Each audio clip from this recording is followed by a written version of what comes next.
is Handsome Nerd ASMR, back with another video.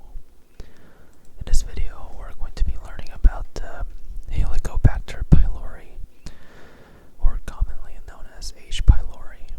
And as usual, we're going to be using the sketchy image called Helicopter pilot. So here's the image for your reference, and it is provided by Sketchy Micro. So be sure to check them out. Anyways, the general features of Helicobacter pylori are that they're gram-negative bacteria. They have spiral gastric bacilli shape, and they are motile with flagella. And they are also curved shaped, as indicated over here. And you can see the flagella here as well. And they're oxidase positive.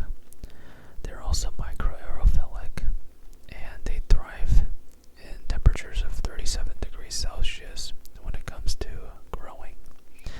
And most importantly, they are urease positive. So to remember that these bacteria are motile with flagella, think about the propellers on the helicopter. To remember that they are curve-shaped, spiral gastric bacilli, think about the curly mustache shown by this helicopter pilot, or that this helicopter pilot has. To remember that they are oxidase positive, think about the blue ring. And I'm not sure where the blue ring is for this image, but at least that should at least think about that to help you remember that this bacteria is oxidase positive. And then we can also think about the ammonium spray bottle that this pilot is holding, and that is to help you remember that this bacteria has the urease enzyme, hence it is urease positive. So the Helicobacter pylori can be found in humans, generally in the stomach near the pylorus. So that's the main reservoir for the Helicobacter pylori, and then for transmission, it is usually through the fecal-oral route or the oral-oral route. And then for pathogenesis, what happens is that the urease enzyme in the bacteria creates an ammonium cloud that neutralizes the stomach acid, allowing the bacteria's survival in the stomach acid during its transit to the border. Next, the mucinase enzyme aids in the penetration of the mucus layer in the stomach.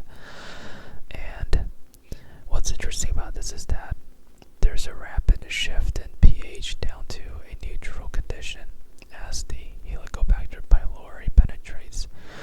So in other words, once it travels to the stomach lining or the mucus layer, the environment it is in becomes less acidic compared to the lumen of the stomach. And then, of course, it invades into the stomach lining, where the pH is neutral.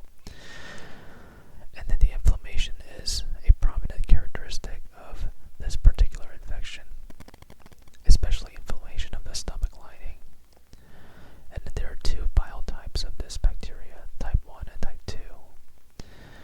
And the type 1 produces these things called the vacuolating cytotoxins. For diseases, the Helicobacter pylori are notorious for causing chronic gastritis, along with the duodenal ulcers. And this is because they're usually found near the pylorus, which was right by the pyloric sphincter, which is adjacent to the duodenum of the small intestine. So, to remember these diseases, think about the bullet holes in the helicopter that symbolize the ulcers, and then the gas pump shape as representative of the duodenum leaking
is an example.